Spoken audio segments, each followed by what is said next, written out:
Hello, good morning class.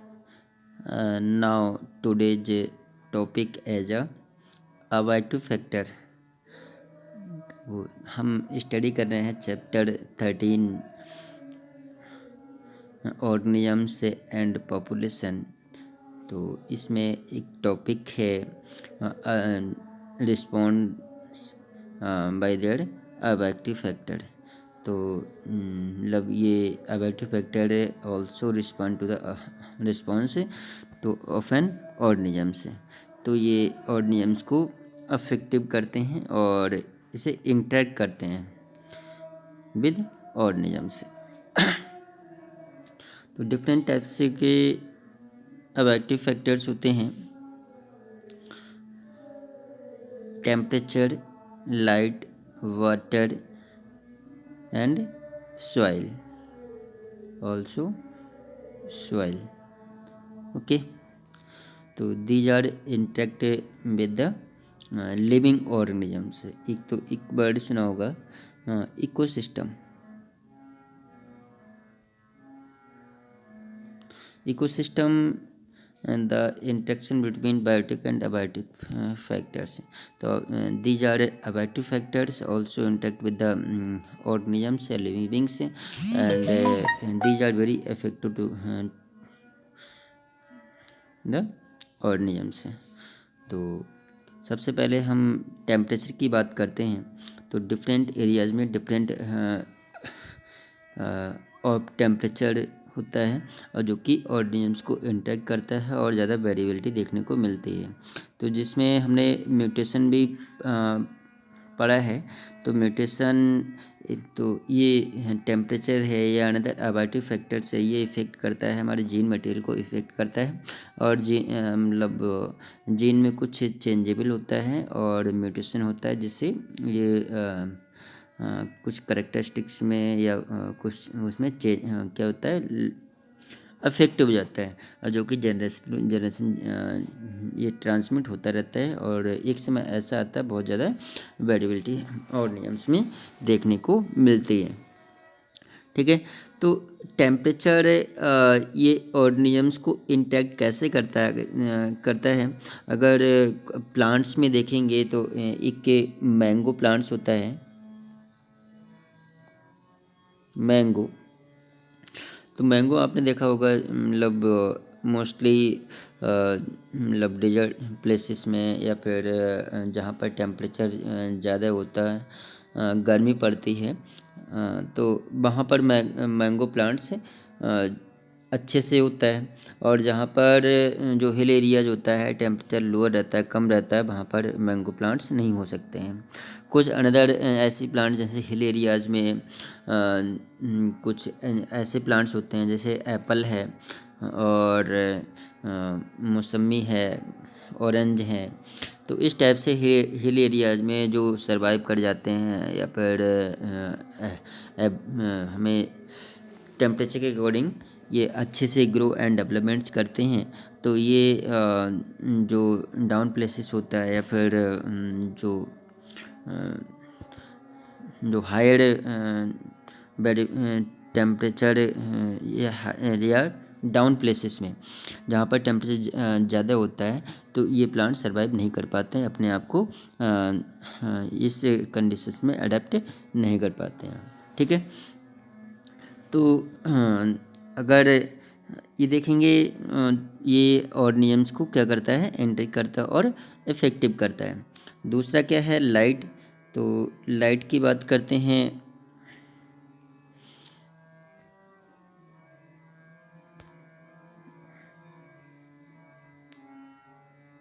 Light, तो light is abiotic factors and also perform the effect to the plants and prepare the food by their photosynthesis process। तो जितने भी out of जितने भी plants होते हैं वो self food prepare करते हैं। जितने भी प्लांट्स होते हैं वो सेल्फ फूड प्रिपेयर करते हैं बाय देयर फोटोसिंथेसिस प्रोसेस से। और जो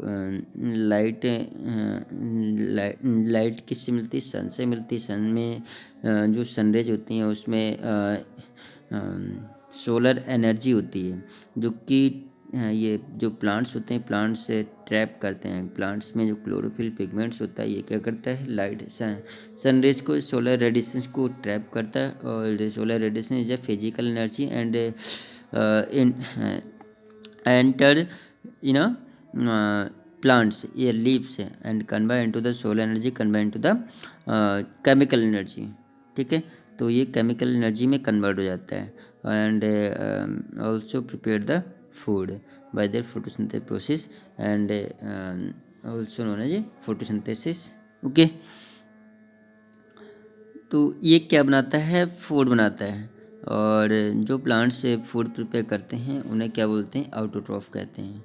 ठीक है, और अनदर जो सेल्फ फूड प्रिपेयर नहीं कर पाते हैं, मतलब दो organism do not prepare the food on they self, तो जो भी सेल्फ फूड प्रिपेयर नहीं कर पाते हैं उन्हें क्या बोलते हैं? हेटरोट्रॉफ्स कहते हैं।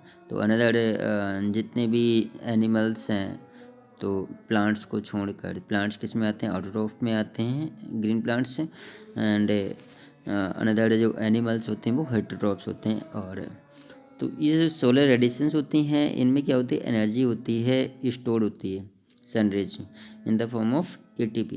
तो इसमें फोटोन्स के क्या होते हैं? पैकेट्स होते हैं, फोटोन। ठीक है, फोटोन्स के पैकेट होते हैं, और इन पैकेट्स में एनर्जी स्टोर होती है in the form of ATP.